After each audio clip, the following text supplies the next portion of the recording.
Mhm. Hello. So this is my first ever YouTube video, and I'm recording this off my phone, so don't expect much editing.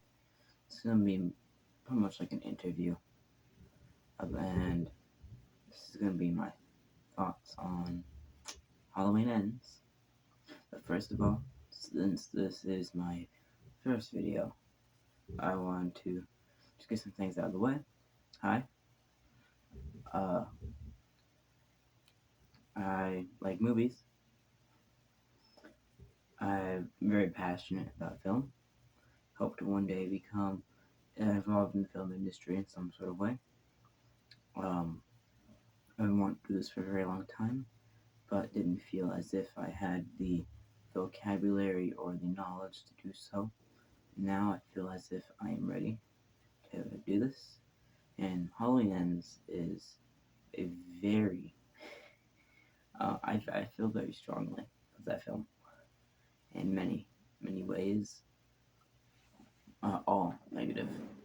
So let's get into it. Halloween Ends maybe the, not objectively, but in my opinion, is the worst film I've ever seen, or at least the worst horror film I've ever seen. Um, which big statement. I know I've seen thousands of horror films, but this takes the cake. Uh, it's the end of the new trilogy of Halloween films, and they decide to add a new character, and then spend the first 40 minutes of the film uh, getting to know this character and getting to know what he's like and seeing his transition into becoming evil, which by itself is a cool concept of Michael Myers transferring his evil to someone else, because evil never dies, it just changes shape, which is a cool concept on its own, I will admit, but it does not work as the ending of a trilogy. Because when I watched this film, I expected a big finale to the previous two films, but you don't get that. You get something more akin to what Halloween was originally supposed to be, with an anthology series, which they tried to do with the third film, didn't work out, no one liked it. I think it's a pretty good film, to be honest. Underrated. But I would have been fine with that if they made a fourth film having that be the case. But I am not fine with it when they have a trilogy set up and they have the third film in that trilogy be almost completely disconnected. Well, not disconnected in the sense of they aren't the same characters. It doesn't continue the story. It continues the story with the same characters.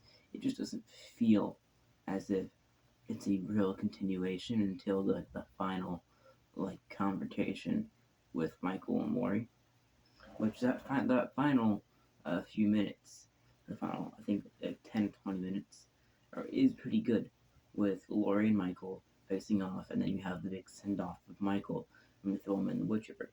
That is amazing. The best part of the film. And really, if you're rewatching these films, just watch Halloween 2018, and then watch Halloween Kills, and then just skip to the end of Halloween Ends, and you're fine.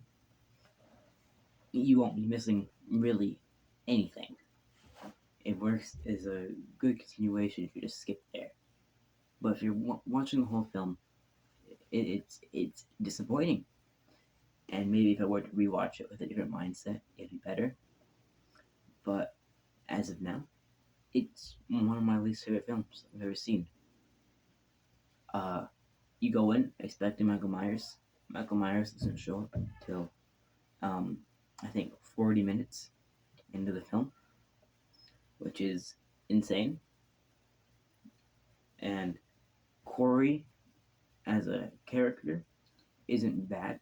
I think the actor, did a amazing job portraying Corey. There's no fault on the actor whatsoever. I think the opening scene with Corey and where he accidentally kills the little kid and is seen as a monster to everyone in the town. I think that's a great setup for a character, and how he's set up to be a loner, he's bullied by band kids no less. So that is a good setup and a frame for a character.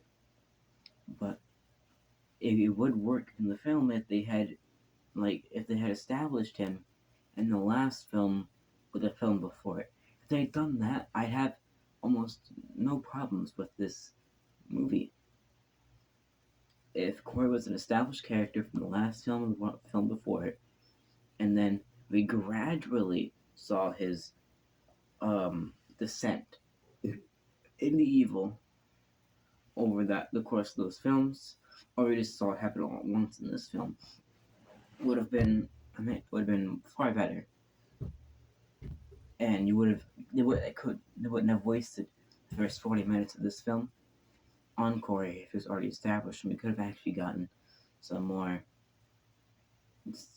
Best name forward, just some more satisfying things for the first 40 minutes, like more more showing Lori and her granddaughter more, Allison, and I think there's stuff to say here.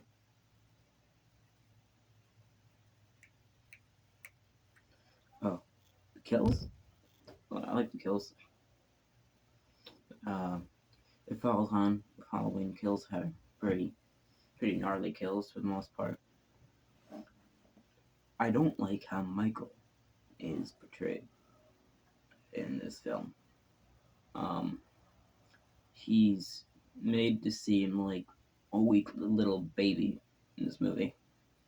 Like him and Corey do basically just like a wrestle.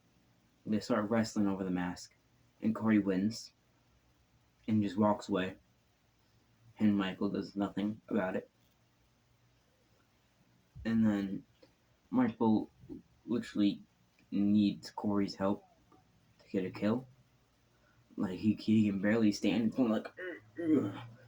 And he has to make Corey like keep the victim in front of him so he can stab the victim.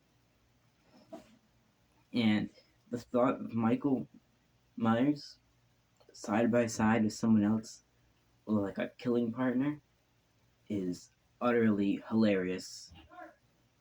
I mean, like, what were they thinking? It's a funny concept. Like, imagine Michael Myers riding on the back of Corey's motorcycle with him.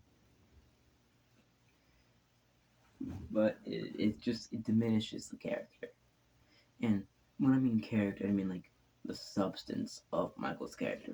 Michael doesn't have much substance as a character. It diminishes what we've known him to be and to do. It completely like throws not almost everything, but a lot of things out the window. Like, why is Michael uh like partnering up with Corey? It's never really explained, if there is an explanation at all. I know that Michael kind of like transfers his evil into Corey by looking into him. Is that why? Like, because he sees Corey as an equal or another evil entity, so he's willing to work with him. I'm like, why doesn't Michael just? Oops, sorry about that. Why doesn't Michael just kill Corey? Something I never understood. But yeah, my feelings are very strong about this film. I absolutely hate it. Uh, I was so excited for this movie, and huge letdown, disappointment. Again, production wise, it's not a bad film. In general, it's not a bad film. Like I said, if this was a fourth film after the conclusion to the trilogy, and this was a fourth separate film, I'd have no problems with it, and I'd probably see it as a good film. But with how it is and where it is, it just doesn't work for me. Like on a rating scale of 1 to 10, I'd probably rate it like a 4 or a 3. Probably a 4. But, you know, it's very disappointing. It could have been so much better if they had done certain things differently, or they scrapped the idea entirely and, just continue the story. Maybe they didn't know what to do as a continuation of the story. Like maybe they created Corey in the whole evil change shape plot line because they didn't know what else to do. Like they ran into like a writer's block of that they didn't know how to progress the current story. So they had to throw in the stuff with Corey as some filler and then really have the stuff they wanted to do to continue the story at the final 10 or so minutes. Maybe that's what happened. I'm not entirely sure. They could have always had this planned. I doubt it, because there's no hints whatsoever in previous films that this would happen. So I don't think they always had this planned. I think they probably had the last 10 or so minutes planned, but not the whole film. But yeah, I think I'm going to end it there. I mean, it's like 12 minutes long. It's kind of a tangent, but I'll see you guys in the next video.